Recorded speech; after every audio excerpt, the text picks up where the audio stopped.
Hi everyone and welcome to On with Aunie. I am privileged today to be joined by Jeremiah Up, our county engineer, and we're going to talk a little bit about work zone safety. So we wanted to highlight some things in order to keep those that are out there working on the road as well as those driving on the road safe.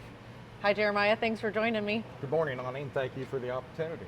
I know you guys ramp up spring and summer. That's when you're really out there doing the bulk of your work. What are some things that people should keep in mind during this time of year? Well, one of the basic things is the fact that these guys are out there doing their job. They're working. They're not out there to disrupt anybody's traveling time or going to work or anything like that. So because we want safe functioning roads too to get where we need to go. Absolutely. We want them to be able to work without worry. So that understanding helps a lot. And then the simple things. We're dealing all the time right now with distracted driving. Distracted driving, not paying attention, whether it's fidgeting with the radio or a phone or looking out the window, whatever it may be, is good anytime.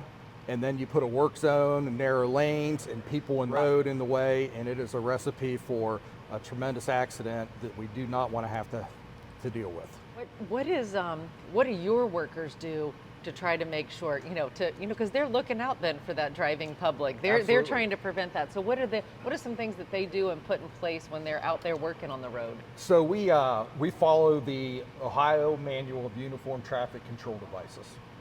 Those are the standards that set everything from sign locations to how we set up a work zone.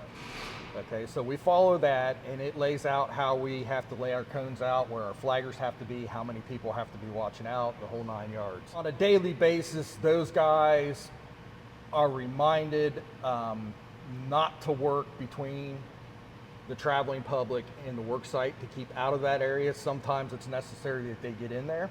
If that's the case, then they get support from the flaggers on both ends, making sure that everybody's aware that we have somebody in a dangerous situation. And again, with the flaggers, if we have a problem, generally the flaggers are the first ones to see it, and they are quick to radio back to the supervisor and let them know that there's a problem. Keep everybody safe, watch out. Are there ever times that you need, with a bigger project, maybe need to get law enforcement there, with lights to make sure people are aware, or you just handle that with your flaggers and your team? Well, that's a good question, Aunie. Yes, when they get big enough, I mean, it could go to the point where we need outside support as far as flagging and stuff like that. It could get to the point where we're using timed lights and things like that, or a deputy, road closures, things like that. We try to keep roads open at all costs. Sometimes it's just too expensive to keep them open. We have to close them. Gotcha, because you want to get that work done in the least amount of time, right? Sure, yep. So do you have any bigger projects or projects that you want to talk about that are going on right now that folks should be aware of and make sure they are slowing down and they're not being distracted around? Yeah, Aunie, so right now the crews are out replacing a lot of culverts. Okay. So they're moving and what's around a culvert the county. for folks that may not have that familiarity? We have our roadside ditches, and sometimes there's creeks and whatnot to cross the road. So the culvert is the pipe that conveys that water. Gets it underneath the road? Yep, takes it from one side to the other, similar to a bridge, but not nearly as big. Okay, all right, very good. Yep. Something you learned today. So we've got several thousand culverts in the county that we inspect and keep track of every year. We have a routine for maintenance and replacement on those, and again, that's where we're at right now. So the crews are moving around. At any time, anybody can go on our website for the Fairfield County Engineer and take a look at projects we have going on. It'll list projects, closures, upcoming projects, so on and so forth. You do a good job of keeping that updated for everybody. Well, we need to. It's part of it, and the most important part of that is making sure that we're 100% in tune with the schools and EMS on that stuff. Yeah, definitely. You don't want to impede their ability to get where they need to. Absolutely.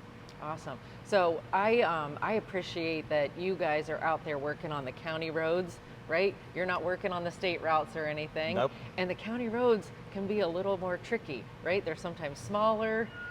So any things that you guys do there to make sure that you're keeping safe on that smaller stretch of road rather than that bigger that some people are familiar with? So on smaller roads, that plays into what I was talking about a minute ago with determinations on what level we're setting up as far as a closure or flagging or whatnot. If a road's too small, we can't get people around it. The only safe thing to do is to close it. And again, that's last resort, but we're not going to keep it open at the cost of safety to the traveling public. Gotcha. And I know you prioritize that with your team, Jeremiah, and everybody is aware of what those safety protocols are, be it here in your garage or even, out on the road. So thank you for Yep. the work that you do with your team. Safety is number one. There you go. Anything Aunie. else you want to share? I think that covers it. Appreciate everybody's time. All right, thanks for joining us.